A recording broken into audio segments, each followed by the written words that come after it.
여러분 안녕하세요. 경제와 돈, 그리고 부의 마인드셋을 가장 쉽고 재밌게 풀어드리는 당신의 금융 멘토 슈카형입니다. 자, 월급날, 우리 통장에 잠시 머물다 스쳐 지나가는 그것. 네, 바로 월급이죠. 그런데 그 월급 명세서를 자세히 보면 소득세, 주민세, 4대 보험.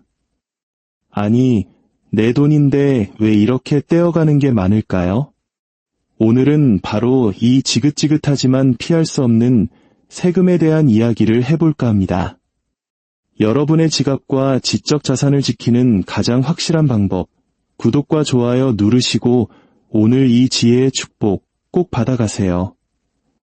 여러분의 구독 클릭 한 번이 저와 여러분의 자산에 축복을 내리는 첫걸음입니다.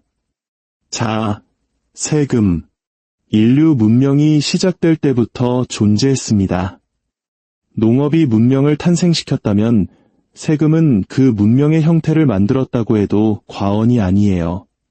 세금 때문에 제국이 흥하고 세금 때문에 나라가 망했습니다.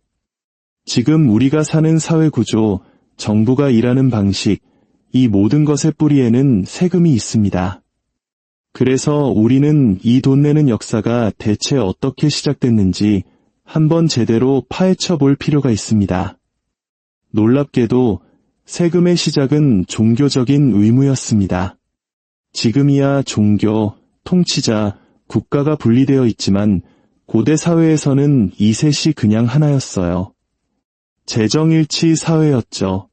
이집트, 메소포타미아, 고대 중국, 심지어 저 멀리 마야나 아즈텍 문명에서도 통치자는 고신 혹은 신의 대리인이었습니다.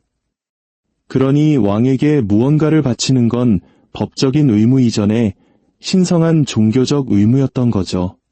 하나님께 헌금하는 것과 같은 개념이었어요.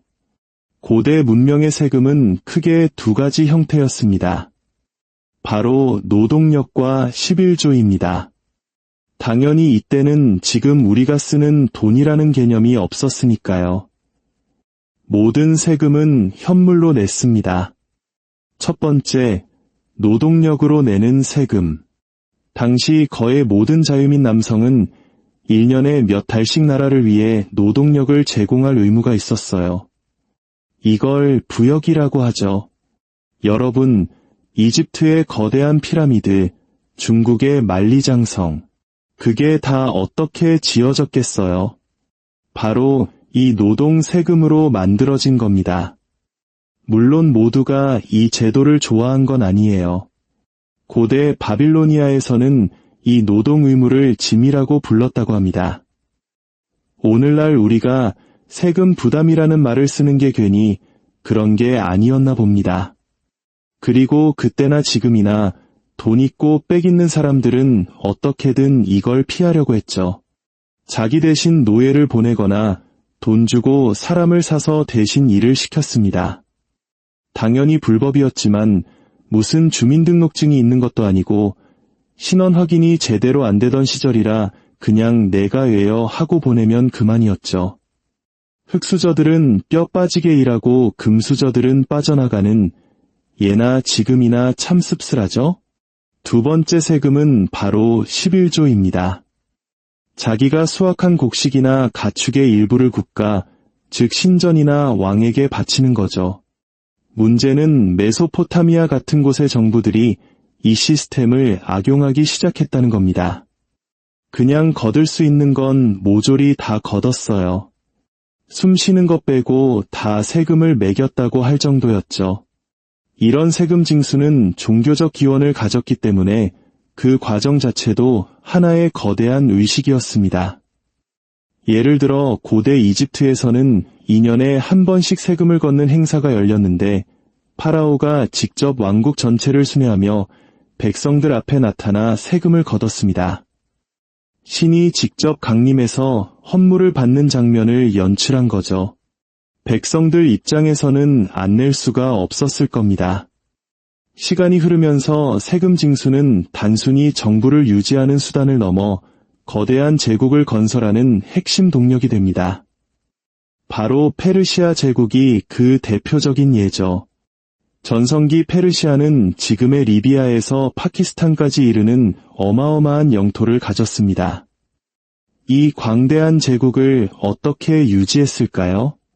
바로 체계적인 세금 시스템과 관료제 덕분입니다. 페르시아는 제국을 여러 왕령으로 나누고 지방 행정관을 파견해 다스리게 했습니다.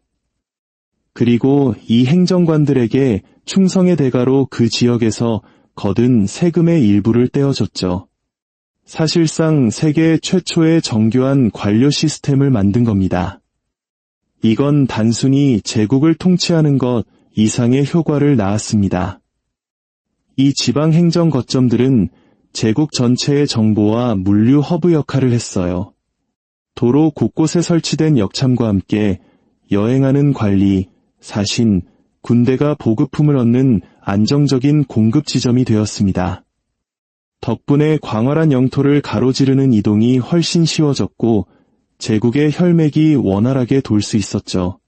하지만 사회가 발전하면서 통치자가 내가 곧 신이다라고 주장하는 게 점점 먹히지 않게 됩니다. 신의 이름으로 세금을 뜯어내기가 어려워진 거죠. 이때 일부 사회는 다른 접근법을 택합니다. 바로 세금을 시민의 의무라는 세속적인 관점으로 바라보기 시작한 거죠. 대표적인 곳이 바로 고대 그리스입니다. 관점이 다르니 세금 시스템도 완전히 달랐어요.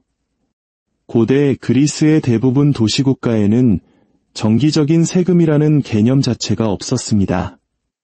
에이스포라라고 불리는 유일한 세금 제도가 있었는데 이건 오직 전쟁 같은 국가 비상사태에만, 그것도 사회에서 가장 부유한 사람들에게만 부과됐습니다. 더 놀라운 건 뭔지 아세요?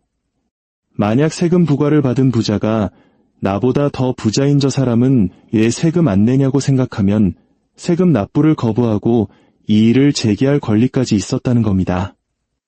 일종의 부자 감시 시스템이었던 셈이죠. 아테네 같은 대규모 도시국가에서는 다른 형태의 세금도 있긴 했습니다.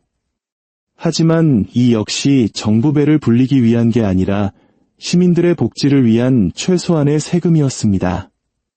예를 들어 화물에 붙는 관세는 1% 수준이었고 리투르기아라는 아주 특별한 세금이 있었어요. 이 리투르기아는 아테네의 부자 중에서도 최상위 계층, 즉 슈퍼리치들에게만 적용되는 세금이었습니다. 한 개인이 감당하기엔 너무 비싼 공공 프로젝트에 자금을 대는 제도였죠. 이 세금 덕분에 아테네는 강력한 군함을 건조하고 파르테논 신전 같은 위대한 건축물을 짓고 시민들의 여가를 위해 연극 공연을 지원할 수도 있었습니다. 그런데 진짜 기가 막힌 사실은 당시 아테네의 슈퍼리치들이 누가 더 많은 돈을 리투르기아로 내는지 서로 경쟁했다는 겁니다. 세금을 더 내려고 경쟁했다니 믿어지시나요? 요즘 부자들이 세금 피하려고 조세 회피처 찾는 것과는 정반대죠. 이들에게 세금은 부와 명예를 과시하는 노블레스 오블리주의 상징이었던 겁니다. 자, 이제 이야기의 무대를 로마로 옮겨보죠. 로마 하면 악명 높은 관료주의와 세금 시스템을 빼놓을 수 없습니다. 광대한 제국을 다스리는 건 돈이 엄청나게 많이 드는 일이었습니다. 로마는 정복지의 기존 엘리트들을 믿지 않았기 때문에 지방 영주나 족장 대신 민간 세금 징수업자, 즉 푸블리카니를 활용했습니다. 공식적으로는 정부가 정한 세율이 있었지만 이 민간업자들이 정해진 것보다 훨씬 더 많은 세금을 뜯어가는 걸 막을 방법이 없었습니다. 극심한 부패의 문이 활짝 열린 거죠. 로마의 속주들이 온갖 불법적인 수탈에 시달렸던 이유가 바로 이겁니다. 이 세금 징수업자들의 탐욕은 여기서 그치지 않았습니다. 그들은 다른 로마 자본가들과 결탁해서 추수기에 곡물을 헐값에 사들여 창고에 쌓아뒀다가 곡식이 부족해지는 시기에 엄청나게 부풀린 가격으로 되팔았습니다. 전형적인 매점 매석이죠.